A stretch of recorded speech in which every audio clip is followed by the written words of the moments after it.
গাছ থেকে ঝিঙে নিয়ে আসলাম। অনেক দিন ধরে ঝিঙে খাওয়া হচ্ছে। তো এখন আর বেশি একটা ভালো লাগে না ঝিঙে খেতে। তো ভাবছিলাম এটা দিয়ে কি করা যায়? ফেলে তো দেব না। তো ভাবতে ঝিঙ্গের খোসাগুলোও পরিষ্কার করে নিলাম। তো এবারে আমি এগুলো ছোট টুকরো করে কেটে নেব। তারপর ফ্রিজ খুলে দেখি অর্ধেক নারকেল পড়ে আছে। তো নারকেল দিয়ে ঝিঙ্গে বাটা করে নেব।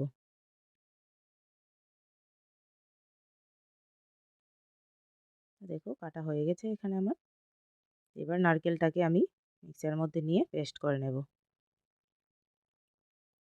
যাদের কাছে ঝিঙ্গে ভালো লাগে না তারাও এভাবে ঝিঙ্গে বাটা করে খেলে নিশ্চয়ই ভালো লাগবে। এবার আমি কড়াইয়ে সামান্য তেল দিয়ে ঝিঙ্গেগুলো দিয়ে দেব। তারপর আমি ঝিঙ্গেগুলোর সাথে পেঁয়াজ, রসুন আর আদা দিয়ে দেব। এবারে আমি এগুলোকে ভেজে নেব। এবারে আমি এর মধ্যে লবণ দিয়ে দেব। লবণ দিয়ে আর সামান্য আমি ভেজে এবার এই ঝিঙ্গেগুলোকে বেটে নেব। ঝিঙ্গেগুলো বাটা হয়ে গেছে। এবার আমি কড়াইয়ে তেল দিয়ে এর মধ্যে দিয়ে দেব শুকনো লঙ্কা, দিয়ে দেব কালো জিরে আর কাঁচা লঙ্কা। দিয়ে এবার আমি ঝিঙ্গে বাটাটা এর মধ্যে দিয়ে দেব।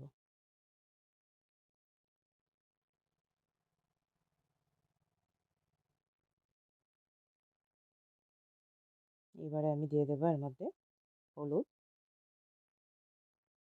এবার হলুদটা মিশিয়ে নিয়ে আমি দিয়ে দেবো এর মধ্যে জিরে আর ধনে গুঁড়ো।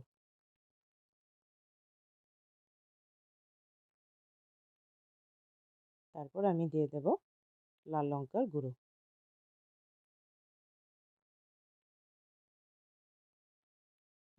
এবারে এগুলোকে আমি ভেজে নেব। একটু ভাজা হয়ে গেলে আমি এর মধ্যে নারকেল বাটা দিয়ে দেব।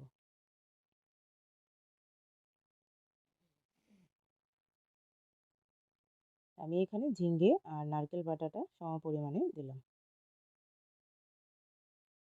এতে করে টেস্টটা খুব ভালো আসে। এগুলো একটু ভাজা হয়ে গেলে একদম লাস্ট আমি দিয়ে দেব সর্ষে বাটা। এইবার ভালো করে ভেজে নেব। রেডি হয়ে গেল নারকেল দিয়ে ঝিঙ্গে বাটা। ভালো লাগলে আমার ভিডিওটা লাইক, কমেন্ট, শেয়ার করে দিও।